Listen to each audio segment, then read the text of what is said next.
shit, bro! Are you freaking kidding me, bro? Are you kidding me? Shredded! Shredded, bro!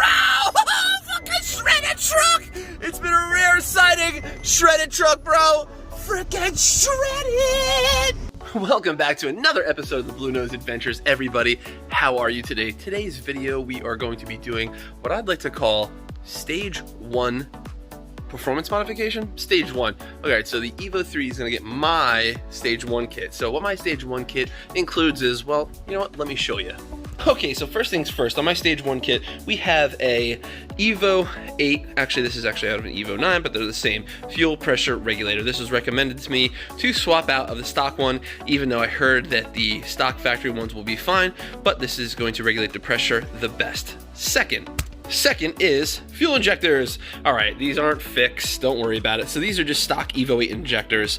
So we're gonna swap out the stock 440cc injectors that come stock on these Evos. So we swap it out for the 560cc injectors instead of the 440s that are in there. And the next piece to the puzzle of our Stage 1 kit is the thing that makes the boost. That's right, Kinugawa, whatever. So they make a Evo actuator for the car specifically, and is a 1.2 bar, which is about 17.4 pounds of boost. All it is a couple bolts and a C-clip, and that just pops in there. So those are the 3 mods. There's one more that we actually already did that we're not going to be showing in this video, but is recommended to have done, is a Evo 8 or Evo 9 fuel pump to be swapped in. So that's already been done on the car, so we're not going to worry about that. That is going to net us about 70 horsepower. 70 horsepower, about 40 wheel horsepower. So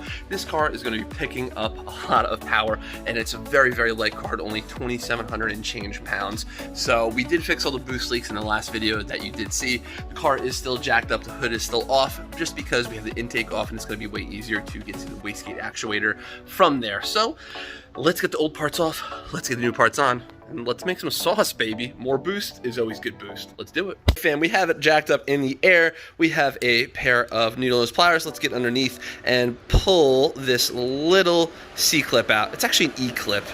E-clip, let's do it. Guys, so you see this thing right here? This is your wastegate actuator. There is a clip that we just popped out that is right here, and then this kind of pops off, and now there's 2 bolts over here that we're going to undo, and then this is going to come right out, and we're going to put the new one in. So let's get those 2 bolts out. All right, guys, there's 1 bolt here and 1 bolt right here. They're both 12 millimeters. I started taking this one out already, so we're going to pop those out, and then we'll pull out the actuator itself. And it's out, guys. So this is the stock actuator that we pulled in. Let's grab the new one and bolt that bad boy in, so it actually sits in just like that. Have the new one, and we are ready to rock and roll. So let's pop this bad boy in and let's get it going. Okay, guys, so we have the fuel rail off. So as you can see, there is 1, 2, 3, 4 injectors. There's 1, 2, and 3 bolts. 1, 2, 3 bolts.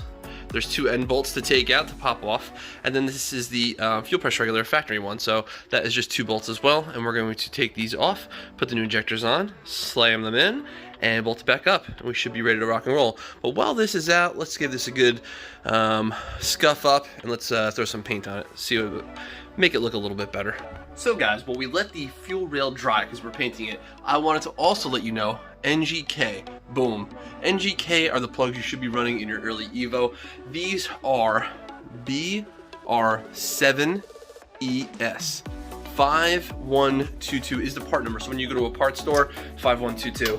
Plugs look like you should gap these. They're not pre-gapped, so gap them to like 0.018 to 0.020 is what is recommended for these cars specifically. So we're gonna pop these bad boys in while we're sitting here doing this, letting it dry, and it will be awesome. All right, boys and girls, so it is all set and ready to rock and roll. The only thing I didn't do is put on the hood, but it is done for right now. I gotta clean it up. Hopefully it starts. We're gonna try that here in a minute. Hopefully nothing happened, but let me show you what else we finished up. Hey guys, so big reveal. This is what the Stage 1 kit looks like. Basically was what we're gonna call it, Stage 1 kit. So this is gonna be 70 additional horsepower, probably about 40 to the wheels. We added the 1.2 bar, which is about 17.5 pounds of boost from the stock, which is roughly around 8 to 10. So that adds a lot of power right there. We swapped out the injectors. We actually painted the fuel rail as well, so that looks pretty clean. And we added the fuel pressure regulator right there, and we made sure that was all hooked up. We put new NGK plugs in there. Don't worry guys, the valve cover is getting powder coated. We have one on the way. I just cleaned this one up a little bit, did the letters. I thought it kind of looked cool, and we put just a stock cap on there just to make it look a little bit cleaner. But down here you can see we put the new Wastegate actuator in. That is ready to rock and roll. I tightened up, found all the boost leaks that I possibly could, tightened all the hoses I possibly could. So with painting your engine bay, guys, what I ended up doing as well was going around to all the areas that there was any ground, and I took a little grinder and grinded the hole a little bit just so that it was going to be a good ground right there. So there's a ground actually under this battery. So that was just a little tip, just so I have good connections and good grounds. But plugged everything back in, should be ready to rock and roll. So let's turn the key and see if she starts and see how it feels. Let's do it. Guys, we got the key. We're about to start it. We did change out the injectors and stuff, so when we took the rail off, the gas did drain out of there, so it should take a minute for the fuel pressure to start up. So we're going to kick on the ignition, let the fuel pump run a little bit, and then hopefully we get her to start up. So let's do this.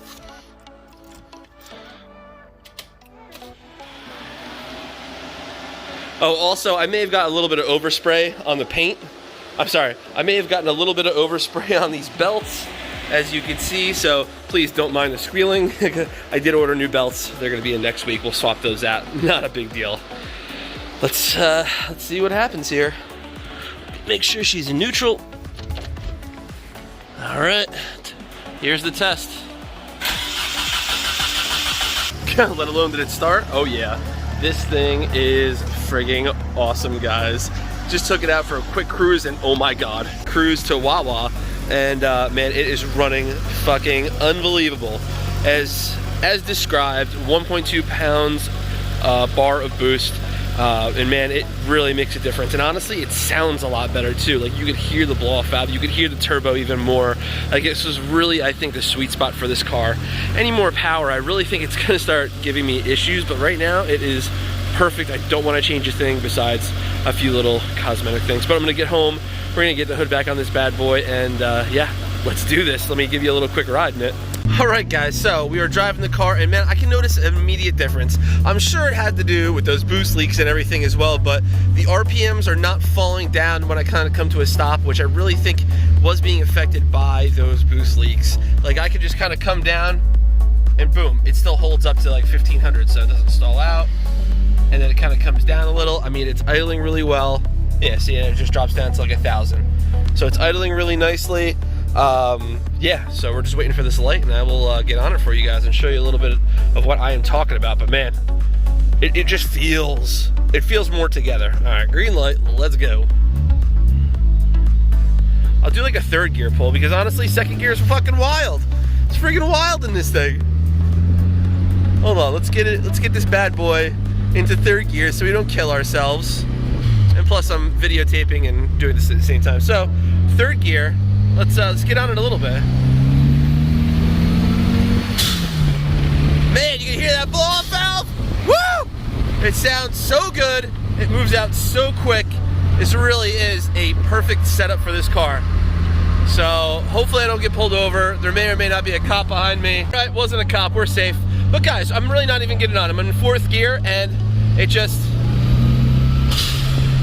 sounds so good. I can do it all day. The blow-off valve sounds killer, and it's moving. I mean, I'm running, yeah, almost 1.2 bar exactly, and it runs fucking smooth. Guys, I really recommend doing this setup to your car in the future if you have an early Evo. If you already didn't, you gotta get on the train. So I'm rolling back into the neighborhood. That is actually a cop. Oh shit. That's all right. I'm sure he'll be leave me alone. We're just going back home. Well, guys, we just got back to the garage. She is running amazing. I'm super excited, super happy. Thanks again for following, and tune in for some more adventures at the Bluenose Adventures. Thanks again, guys, and we will see you later.